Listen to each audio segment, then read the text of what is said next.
See, everything was kind of around the church. We always look for the Catholic Church wherever we go.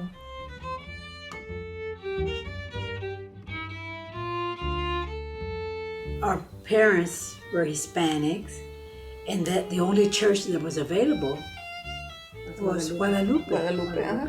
See, that's how why we Guadalupe met. is number one to all of us.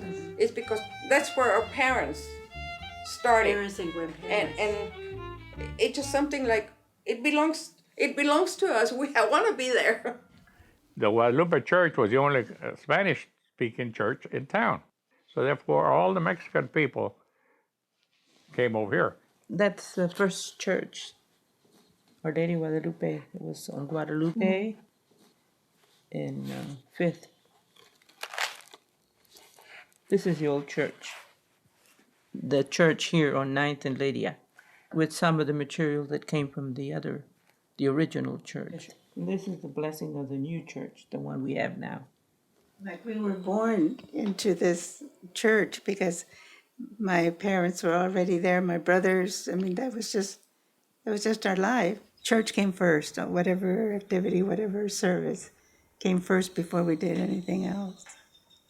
Now this is my sister Teresa, and then Carmen, and Francis, and me, Josie, Mom, and then Dad was taking the picture.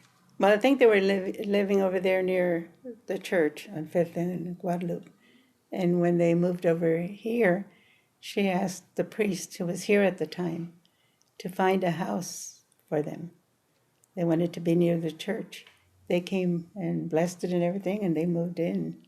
I was the only one born at home out of 11 that my mother had, and I was born in the room that I'm still sleeping in that room, 76 years now. This is the old room. I can't leave in the morning without, praying. So I sit here, I put my feet up there, and I have I have Our Lady of La Salette, Our Lady of Fatima, Blessed Mother, Our Lady of Lourdes. So I have and then all my little prayer books over here, my rosary. I had a bypass, then I have a pacemaker, and then I have 2 stents and a kidney stent. And everybody says, you look good for all that you've gone through. But it's all, because I just trust in God, that He'll take care of us and everything worked fine,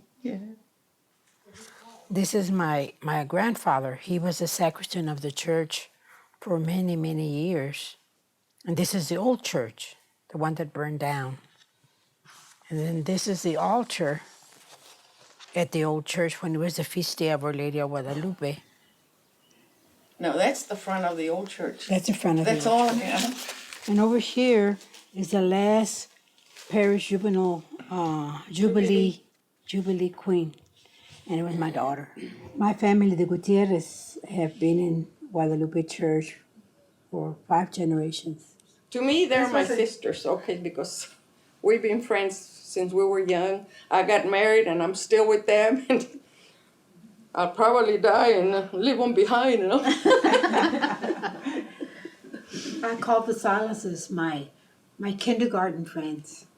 Because we've been friends since we were 4 and 5 The together. picture that I was showing you was that's Carmen and Francis and Josie. That's Carmen. Then Lucas came along, so we had to accept him. But then you came along, so we accepted you.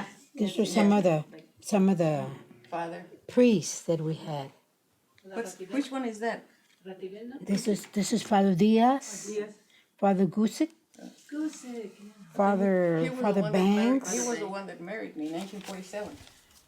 From what I hear, every priest that has served at this church has come over here to eat. They were all personal friends. And they always knew that they could come over here and get some good frijoles and tortillas. Well, like Alvan said, this was his home, his second home. And that's how we feel. That's our second home. I mean, our church, Our Lady of Guadalupe is where, if we're not here, we're over there. With Our Lady of Guadalupe as our patroness, I suspect that that's a big factor in why there is such a strong sense of community there. It's not an accident. It's not an accident that as a family and a community, we're put there. Guadalupe Church has a lot of families that think the way we do. They're always together and united and working together, you know. It's almost like a little microcosm of what heaven ought to be like, what I picture heaven to be like, where everybody is your family, everybody.